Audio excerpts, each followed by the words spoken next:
Buonasera, questa sera per Libri al MAXXI sono molto lieta di presentarvi questo bellissimo libro scritto da Jeremy Heimans e Henry Timms, New Power, l'arte del potere del XXI secolo.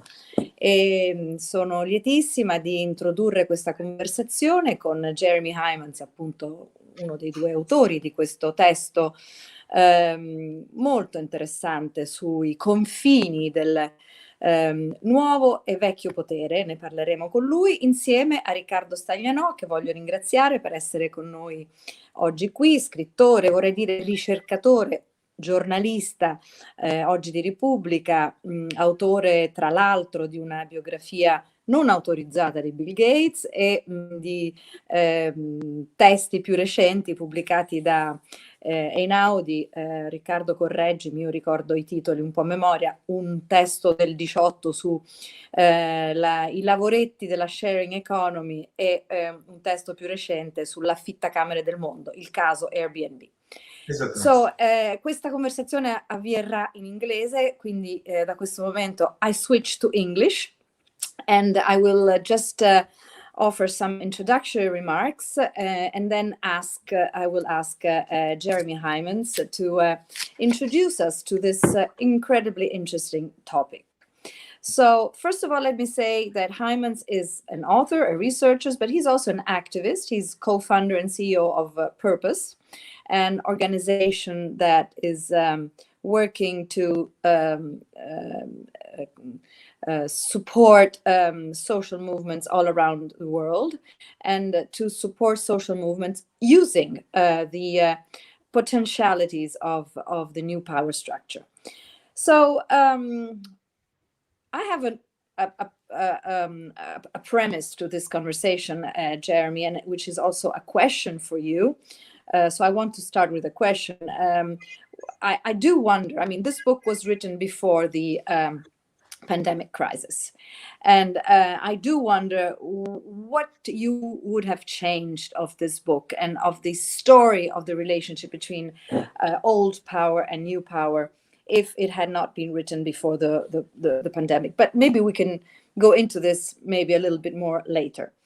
Now, so what is new power?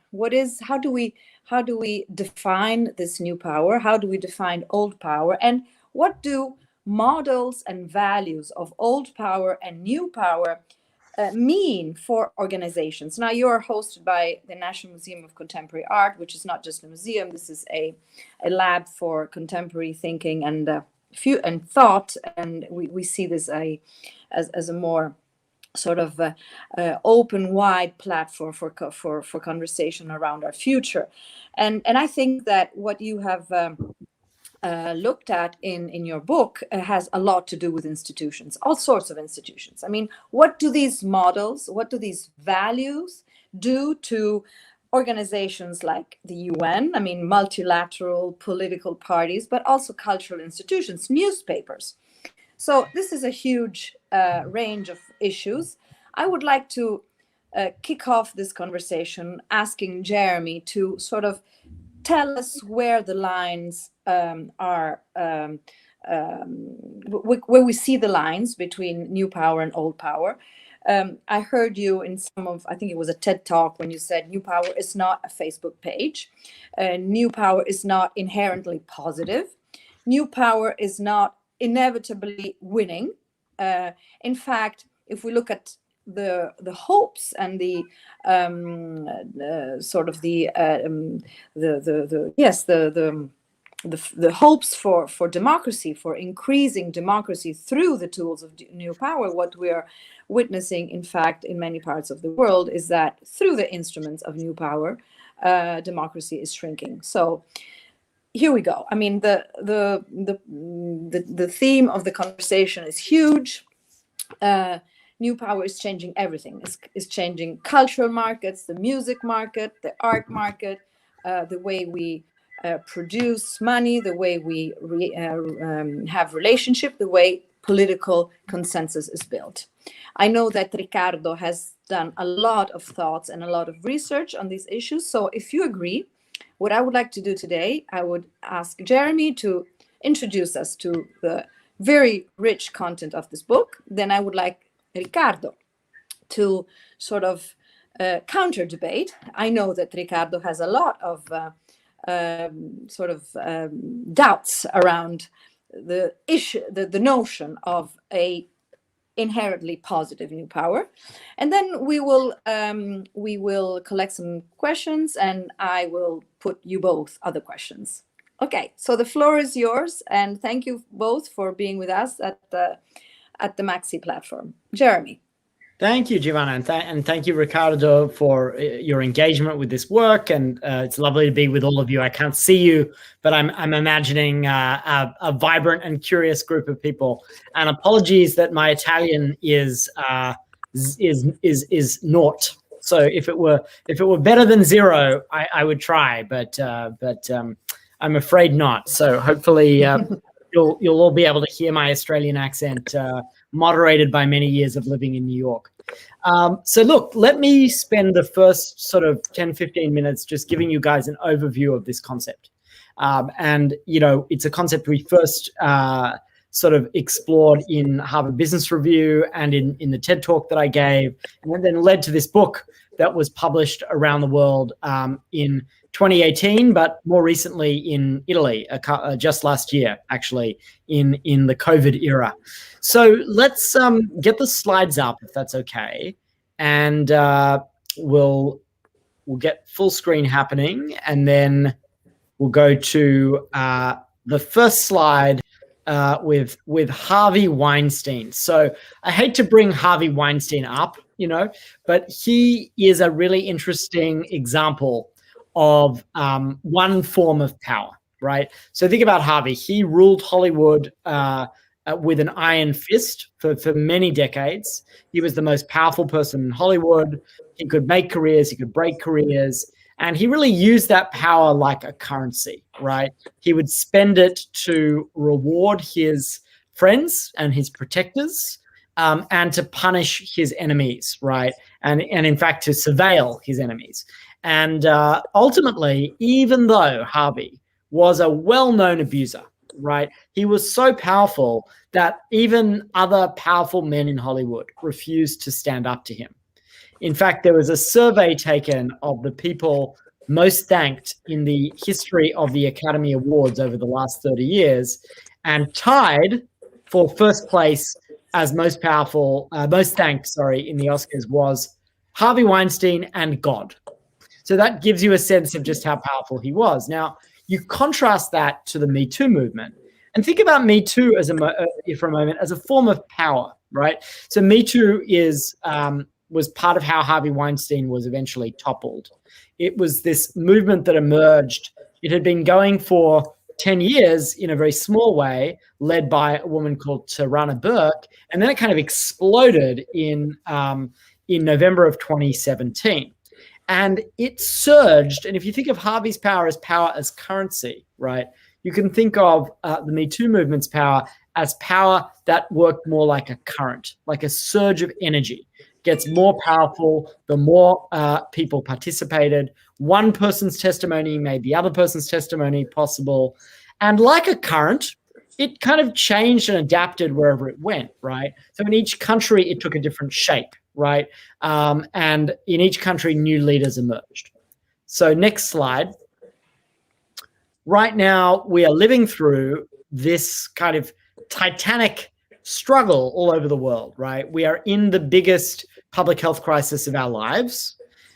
In less than a year, science has brought us these miraculous vaccines to control COVID-19.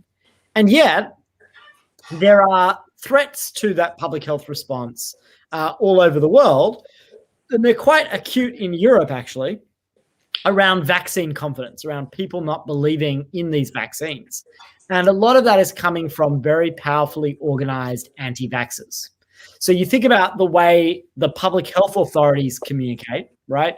They are communicating with their facts and their white papers and their randomized controlled studies. And these anti-vaxxers are a community. They're spreading lies and misinformation person to person. Your crazy uncle might get a WhatsApp message with a conspiracy theory about mRNA vaccines. And next thing you know, your uncle has sent that message to another 50 people saying, it's going to change your DNA, right? And that is having a very real impact on levels of vaccine confidence and propensity for people to take the vaccine.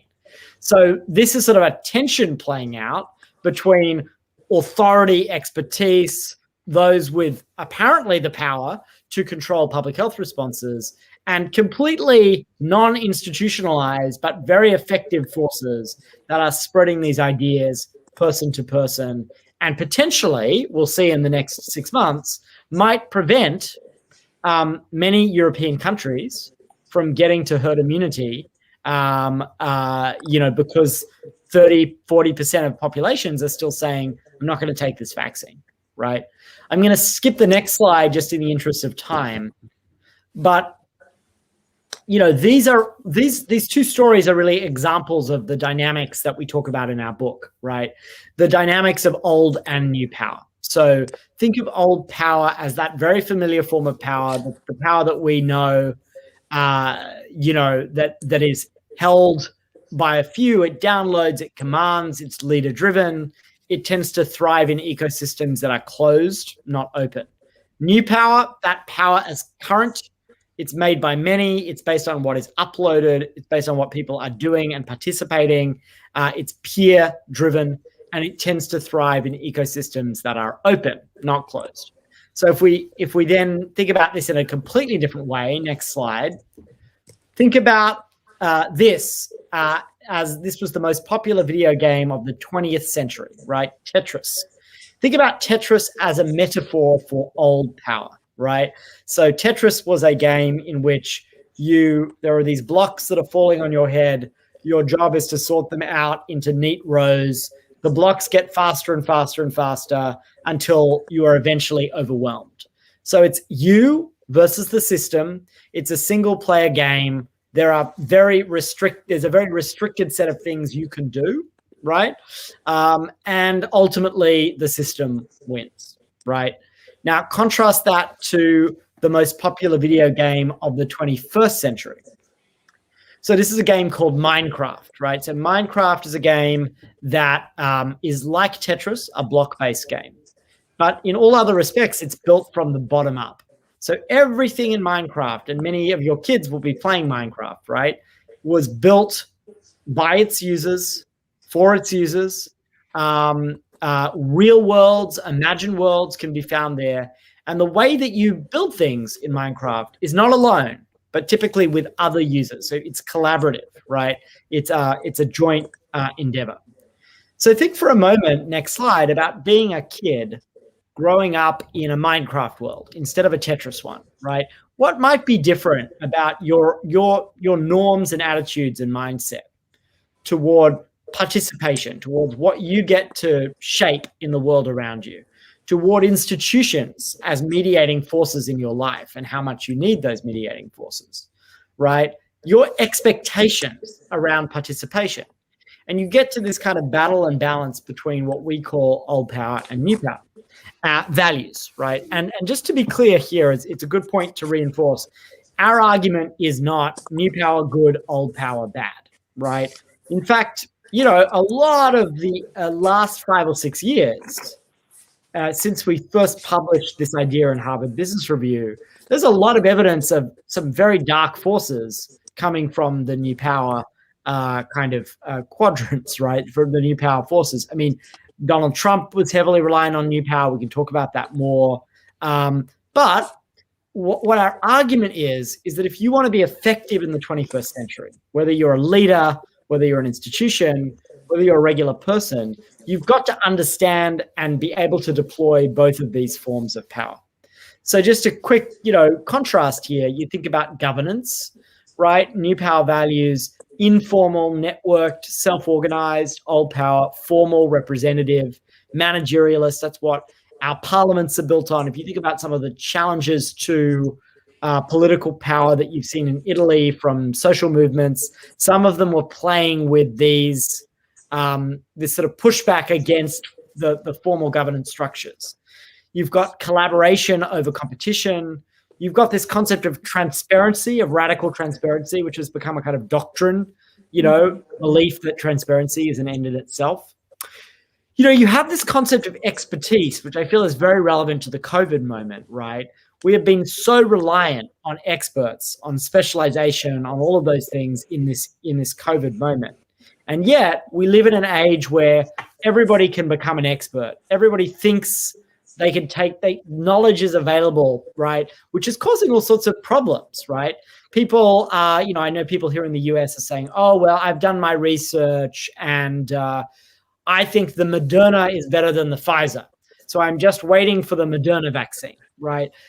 That's not really very sophisticated, but because people can now access that information, they are used to having control of their own, they used to be able to shape the world around them. They're becoming, essentially masters of their own expertise, and that can cause all sorts of issues, right? It can be quite dangerous in some ways.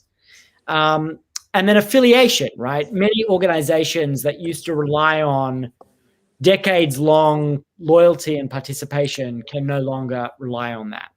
So next slide. I'm not going to run through this in too much detail, but what we then did in our work was we tried to map organizations in the world along two axes, right? One, do these organizations have old or new power values? So do they map more to the chart on the left I just showed you or the right, their mindset, their behaviors, and on the vertical axis, their model? Does the business model of the organization depend more on what you might think of as Tetris dynamics, command, control, exclusivity, something that's proprietary, that is captured, or on Minecraft dynamics, upload, mass participation, etc.? So if you look at this quadrant, you've got the castles, which are the traditional old power models. You've got the cheerleaders, who are old power kind of core models that are sort of evolving their values and in some sort of transition. You've got the crowds, where you'll find a movement like Black Lives Matter, but you'll also find business models like Airbnb. And you've got the co-opters, and I'm going to just quickly unpack this one because it's maybe the least obvious, but the most interesting. And the co-opters are the models that have used new power to get to scale. You look at Facebook, right? Facebook is undeniably a new power model, right? There are billions of us every day sharing, uploading, participating. That's the kind of juice of the model. But its mindset, its values are very extractive, right? We have very little power in relation to Facebook as users. We have no say in its governance. We have no say in its algorithm, even though we now know that algorithm is shaping our thoughts, our feelings, our opinions. And we don't really share in the economic value that they create, right? And so that dynamic, right, that extraction dynamic is interesting because you've got these organizations today that are using new power to get to scale and then becoming more powerful in the traditional sense than the old power gatekeepers of the past. So I'm going to leave it there to give us plenty of time for discussion, and we'll take it forward. Thank you so much, Jeremy. So now, starting from this new power compass, Riccardo Stagliano, the floor is yours. So once again, thank you for the invitation, and I really appreciated reading the book. Despite of the fact that I've spent the last few years of my professional life trying to dispel some myths about the so-called sharing economy, which figures in the last figure that Jeremy gave in the quarter of the crowds. I mean, I'm talking about Airbnb, which was exactly the subject of my last book. When I say trying to demystify the rhetoric around sharing economy, I contest the name itself. When you say sharing economy, you assume that you're sharing something with someone else, and I have a very hard time to figure out what the driver of Uber shares with Travis Kalanick, the founder of Uber, because the driver that I've met in the parking lot very close to the San Francisco airport, trying to catch the richest ride in the morning, that had to work 12 hours, 14 hours per day, share very little with the Travis Kalanick, which used to be worth $7 billion at the time, which is 10% of the valuation of the company. But apart from that, I mean, I will stick to I've got a list of points to do about the seminal paper that then became the book, with the one which was published on Harvard Business Review. But before going into the details, another general remark.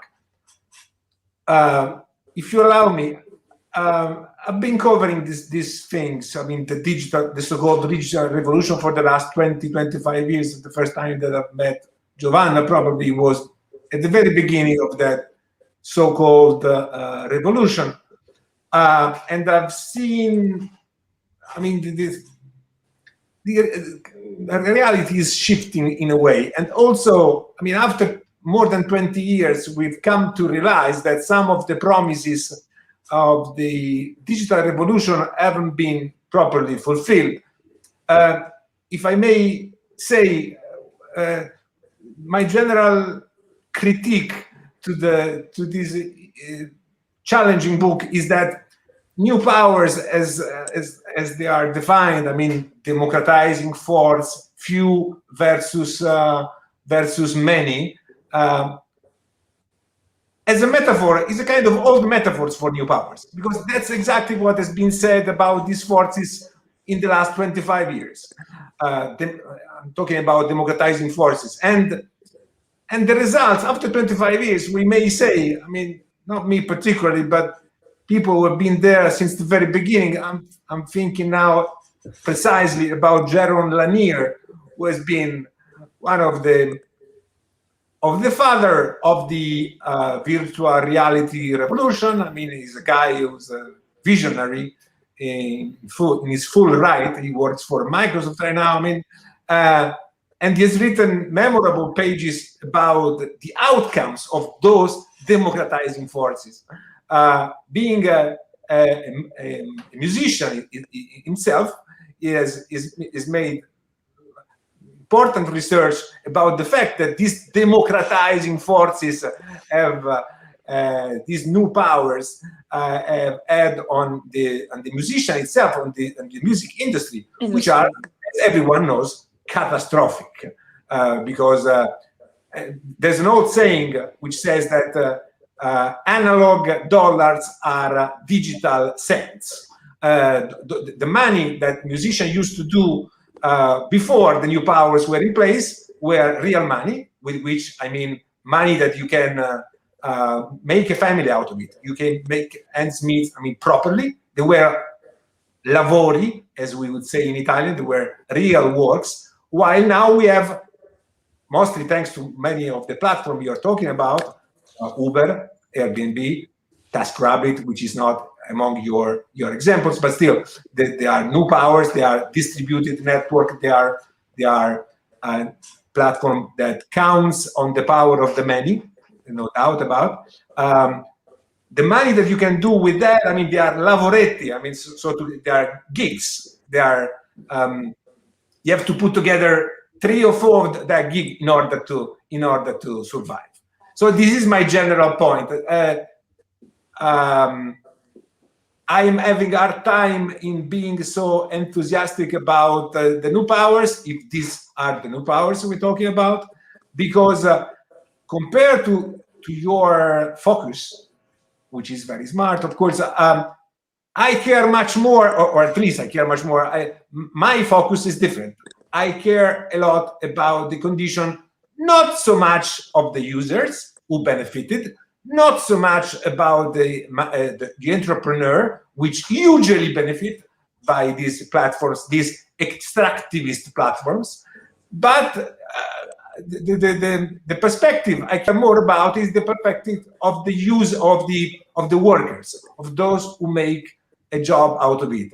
And unfortunately, and on that I have no doubt, and it's the only part in which I'm very positive, the condition of these workers is much worse than it used to be when the old powers were in place. Of course, the new powers are much more fascinating. They are glam, they are young, they come from a wonderful place which have been visited so often. But now, I mean, I'm talking about the Silicon Valley, which have been banned since the start of the pandemics. But I count my days to go back and visit. But as Angus Deaton, a Nobel Prize of Economy that I've interviewed a couple of weeks ago, told me very smartly, if there is one thing we shouldn't learn from Silicon Valley is workers' rights. I mean, they know nothing about how to treat workers' rights, because it's weird, but some of the platforms we are talking about are the platforms in which the maximum of technology efficiency marries with the minimum of work safety and workers'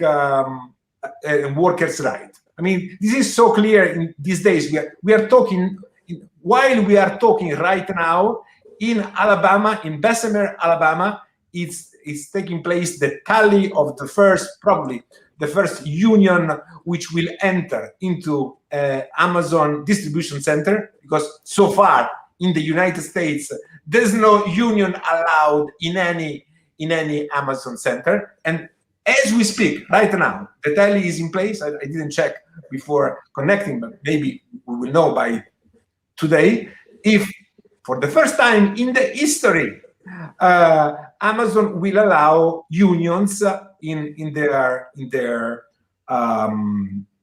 centers. There's a famous saying, I mean, back in 40 years ago, Robert Noyce, then CEO of Intel, famously said that unions are incompatible with the Silicon Valley. If Silicon Valley had unions, the Silicon Valley per se, it couldn't exist, which is a medieval way of seeing at these, I mean, the dynamics between workers and entrepreneurs, because from the entrepreneurs' point of view, the least you can pay your worker, the best it is for you. But I mean, it's not the way these things should be treated. I realize that I've spoken too much on the general points, but these are the points I care a lot about. So I will end up very quickly by saying I had a very long list of notes, but I will stay on the general. I hope there will be occasion to discuss more precisely. But my general point, I hope it is clear. My general point is this is probably these new platforms are probably good, and in fact, they're definitely good for the bank account of the founders, but they can be tremendously bad for the bank account of the people who work for them. In a nutshell, we work, they get the money. It's a kind of socialism for rich, in which the gains are socialized, the gains are privatized, and the losses are socialized. Because the losses, when I say the losses, when I try to make my argument that the sharing economy is hurting everyone, not only those who are exploited, and Giovanna knows what I'm talking about, because riders, which are the food delivery couriers, are now very high in the agenda of Italian politics, because probably their condition will be more safer in the next few months, because their rights have been taken more seriously. When I say that everyone is losing if the sharing economy becomes the predominant model of relation between workers and entrepreneurs. What I'm trying to say is that a defining feature of this platform is that either they don't pay taxes or they pay a tiny fraction of taxes, which is called tax avoidance, which is obviously legal, but nonetheless immoral, because there's no single reason why Uber and Airbnb made what is called in the jargon double Dutch or other tax avoidance scheme, for which they practically pay no taxes for the money they made. And there's no reason why Apple, which is not in the new power scheme of things, but still, why Apple managed to pay 0.005% of taxes in Ireland, because they made an arrangement with Ireland. We bring you a lot of jobs. You gave a huge discount in tax rates. This is, this is the best way the worst way to go if you want to have a proper and prosperous society. Thank you, Riccardo. Thank you very much. I'm going to hand the conversation immediately back to Jeremy, just adding, you've touched lots of issues. Tax avoidance is a huge issue. But let me just say that when you say the central theme of the dignity of labor, the dignity and the value of labor in the new power model and values, because amongst the values, the values are informal management, collaboration, open source, radical transparency, the maker culture, short-termism, as they were introduced by Jeremy. Where do we place the value of work? Of the structure of work, and since we are a museum, and since we are hosting this conversation within the cultural industry, let me say, and so I'm not going to say anything around Uber or Airbnb, which was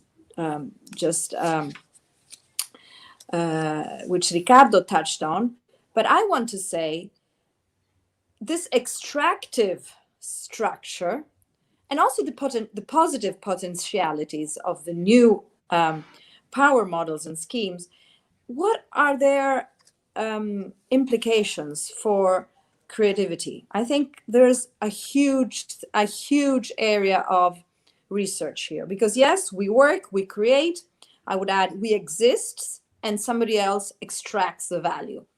But if we see what is happening in the musical industry, Riccardo mentioned that, annual dollars, digital cents, but the same thing is happening in the art industry. For one Lady Gaga, how many, musicians, for one Lady Gaga, which is also,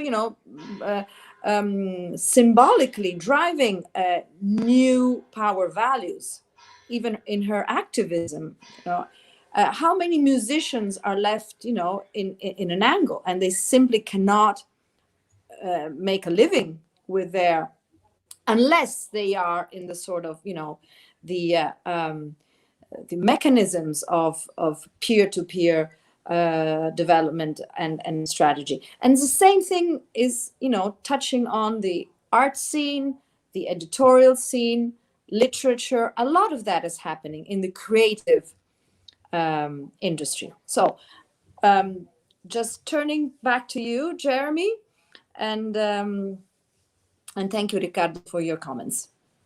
Yes, thank you, Riccardo. And I think I actually basically share your analysis, and that we talk extensively in the book about the extraction. So with that quadrant, what we call the co-opted quadrant, the extraction problem, including in the gig economy, the way these new power models are being captured is an analysis we completely share and talk about. And then in the last chapter of the book, and I think that where our heads are at and where we are focused is on this question. I don't think you can just wind the clock back, right? Like, we can't wind the clock back to the mid-20th century when we had an orderly industrial economy, strong unions, a welfare state. It's not necessarily possible to do that, and that doesn't resemble the economy as it is now anyway. So in a world where we are going to have these platforms that are more bottom-up in their dynamics, right? In either the media information space, like the Facebooks, and we're going to have social networks, right? We are going to have services that make it easier for people to get a taxi via Uber or to get a delivery. These are efficiencies and conveniences that people want, right, in their lives, right? So the question then becomes, like, what kind of world can we construct that aligns the models and the values, right, in the right ways? And so in chapter 12 of our book, the last chapter, we spend, half that chapter really painting a picture of what reform of those platforms could look like, right? That would actually shift them. So to give a couple of examples, thinking about Facebook as one example, and we can talk specifically about the gig economy as a slightly different dynamic elsewhere, but there's a lot of common features here, right? You want a world where the social networks are not big extractive walled gardens, where you or I could move all of our data in and out of a social media platform effortlessly. We could have an interoperability between all of the platforms so that you would not have your own data and content be harvested.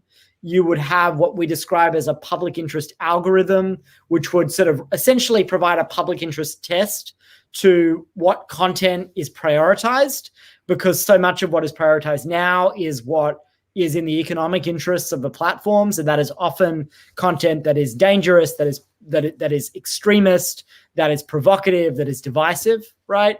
We talk a lot about ownership of platforms, and I think this applies a lot to the gig economy as well. What would an Uber look like that was co-owned by its drivers, where you didn't have the same extractive kind of capitalist underpinnings? What would it look like for the users of Instagram to actually share at all of the economic value created, etc.?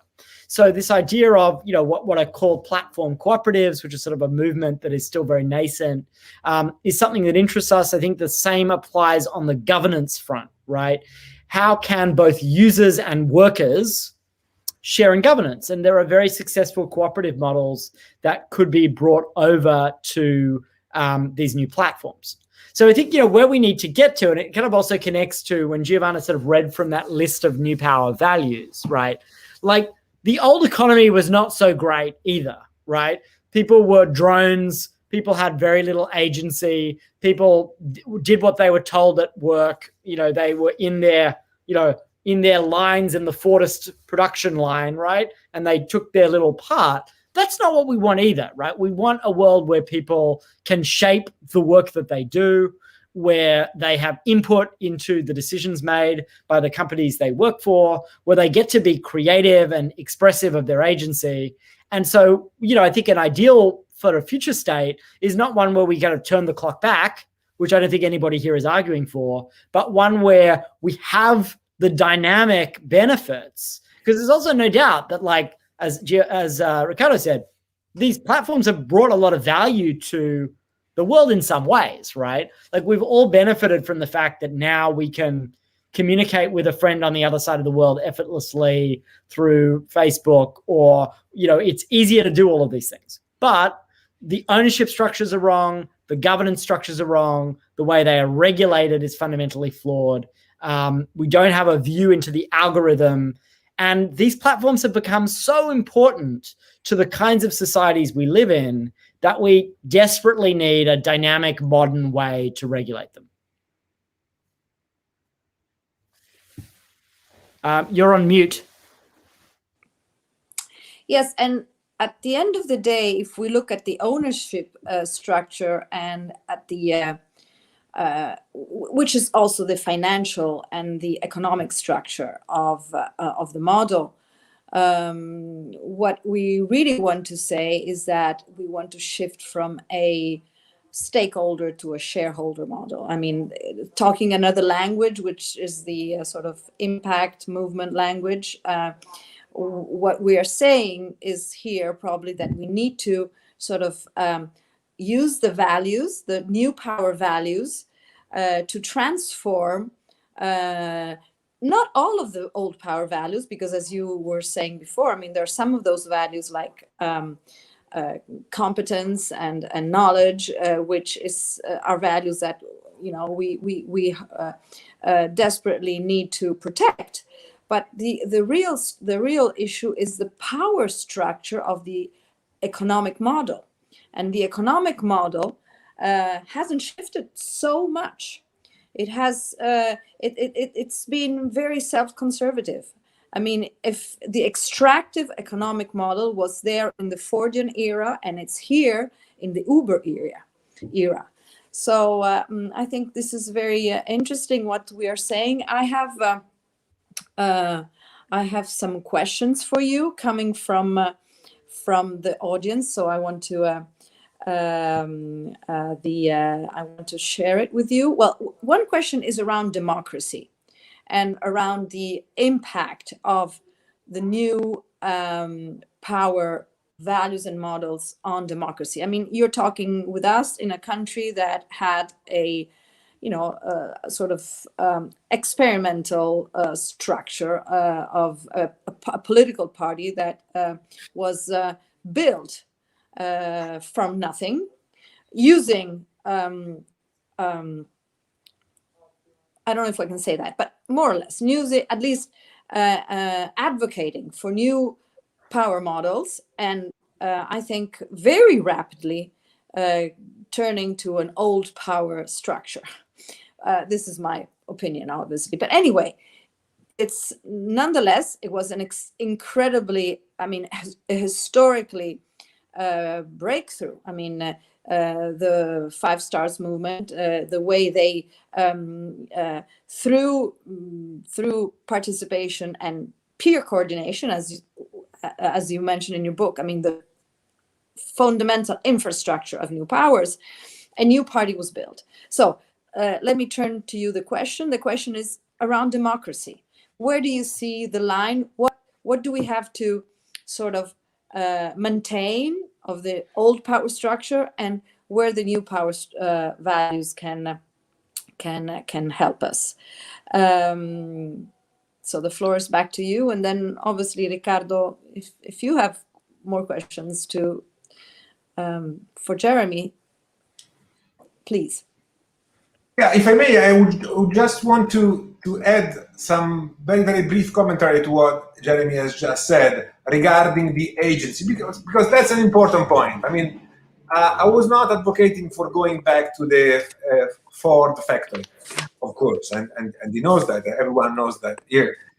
But if I may say, at least they were more in your face. I mean, Ford wasn't pretending to be good. He was behaving exactly as a capitalist who wanted to make a lot of money, while the difference is the ethos of the Silicon Valley and of many of the companies that you quoted is that they repeat as a mantra that they don't want to make a lot of money. They want to make the world a better place. If it happened to you, and I can bet that you've been there as a speaker and and in the audience to attend a TED conference, a global TED, as I've done a couple of times. This is a thing which is repeated approximately 3-4 times every hour. We want to make the world a better place. So if you put your money where your mouth is, I would say to this guy, there's a very easy way to start making the world a better place. Start paying your taxes. all of your taxes. That's a very old but very effective way to make the world a better place, because with the taxes that they don't pay, poor people who are less fortunate than the Zuckerberg, than the owners of Google and Tim Cook and Elon Musk and so on and so forth. It's a very old but effective way to make their life much better. So what I'm trying to say is that at least Ford was more adamant. I mean, he was not pretending to be a good guy. It was a guy who wanted to do a lot of money, and he made it. The last very quick point that we'll do about what you just said and what also Giovanna has said regarding the editorial industry, because at a certain point, Jeremy quote the case, the very famous case of Arianna Huffington and her Huffington Post. And when you write that you have to go bilingual, developing both old and new power capacity. And Arianna Huffington was one of the examples that you used. I wanna note that she made a lot of money by using the free force of 50,000, as you say, 50,000 bloggers who didn't get any money out of their writing for Huffington Post, because they were paid in exposure. I mean, they get visibility, they get the chance to be read by someone. So she was advocating a new power model with democratizing force in which the grassroots movement of bloggers are entitled to participate, while she was getting all the money that she got when she sold Huffington Post, and she got a lot of millions. What I'm very interested in is to highlight this contradiction, which are not tiny, are gigantic. Thank you. Yeah, I mean, look, I completely agree with you on tax, right? Like, these guys all need to be paying tax. It's real simple. There was a sign at Davos a few years ago that we quote in our book. It was this very cool installation. It was like this innovation installation. And there was this sign that said, "What if public infrastructure were funded by the crowd?" And Jonathan Zittrain, who was there that year at Harvard, professor, sort of said, also known as taxes. That's what taxes are. Public infrastructure funded by the crowd. So there's no doubt that that those things are true, and that there's a look, I think what's shifting in the culture, Riccardo, is that, even when we started this work, like in 2014, when we first published on New Power, and we were very critical of Facebook, for example, and Uber, in the original HBR article, there were these sidebars on Uber, and that was controversial. People were still like in love with these new models, and everything's going to be great. Now, I think the game is up a little bit, and there is a skepticism about that. People understand that this rhetoric is mostly just that, right? And, that shrouding this in we're going to fix the world's problems is not true. And that's why you need to make changes to the superstructure, right? Like you are, the rhetoric is not important either way, right? Like, okay, Ford was clear about what he was really up to, and these guys aren't. It doesn't matter. What matters is the outcomes, right? So what matters is, can we construct businesses that don't rely just on billions of dollars of private capital, right? Because that's the constraint. If you're then Mark Zuckerberg, you are beholden to the markets, and that becomes your incentive structure. What do we do to change that, right? How do you regulate ownership stakes for the workers in these companies? How do you shift the incentives in a fundamental way, right? I don't think we should count on the goodwill of these entrepreneurs. It's not going to work, right?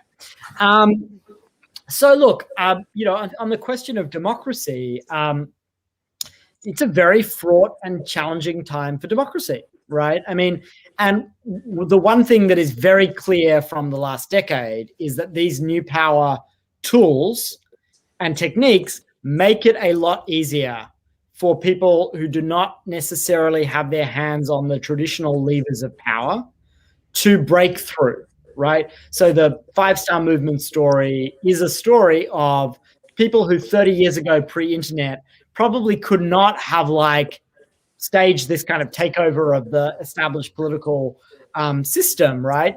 The mainstream media would not have covered them in a way that would have been favorable enough. They would not have been able to gather support, but the internet enabled them to organize online and to gather this kind of anti-establishment movement and then turn that into electoral power.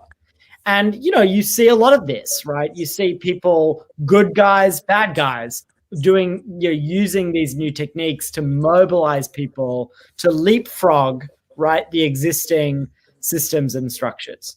So how do we think about that? Well, it depends on, sometimes it's great and sometimes it's absolutely disastrous. And it can lead to authoritarians and populists being elected more easily, right? Because those people, their anger, is the thing that the social networks are powered by, which is why Donald Trump, was so effective in social media in building this massive decentralized army. It's the same thing with Bolsonaro in Brazil. Bolsonaro didn't have a big political party behind him, right? He broke through, not through the mainstream media, not through the official minutes he was given of ad time in the election. In fact, he had almost no minutes, right? He broke through because there were these massive network of WhatsApp groups that was spreading his cult of personality, his agenda, and adapting it to the different audiences that were reached. So the answer, in my view, is that the people who do believe in liberal democracy, in preserving some of these institutions certainly from authoritarians, need to be better at using these new power tactics. Because again, we can't turn this off, right? We can regulate the platforms and that will help somewhat, but we can't turn this off. This is the world that we live in now, right? Where anybody can become a movement leader, where a kid in Sweden can start a massive movement for climate change on her own, and then with the help of millions of other kids, right? That couldn't have really happened in the same way 30 years ago, right? So there are some structural shifts, and the challenge is, do the people who actually care about these institutions and care about democracy have the ability to compete with the authoritarians and the populists who are definitely using new power tools effectively to advance their own agendas? Thank you. Well, I would probably close here saying that yes, if we do look at the outcomes, that changes the whole perception. Looking at outcomes really means that we want to weight in the private sector impact of old and new power, and so we want to weight that on how the labor is treated with dignity, on the environmental, social, and all the effects. And if we look at outcomes, probably we need institutions that are able to, we need movements that care for institutions that are able to, let me say it with a sort of a word game, to respect institutions without institutionalizing their way of being within them. So I think that's sort of the area where research and innovation is needed. I really want to thank both of you very, very much. This is just the start of a conversation. I mean, this is a non-ending research area where we're all involved. But I really do want to thank Jeremy Heimans and Harry Timms for having written this book, which I recall is now translated in Italian.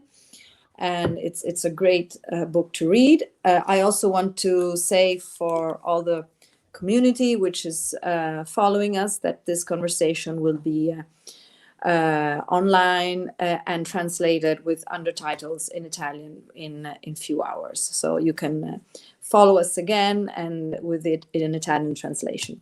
Thank you, Jeremy. Thank you, Riccardo, very much. Grazie. And take care. It's been Cheers. wonderful. Enjoyed the Cheers. conversation and hope to be with you in person in Italy. Yes, some very, time. very soon. Hopefully. I hope so. I hope so. Thank you, everybody. Bye-bye. Bye. Bye. Bye.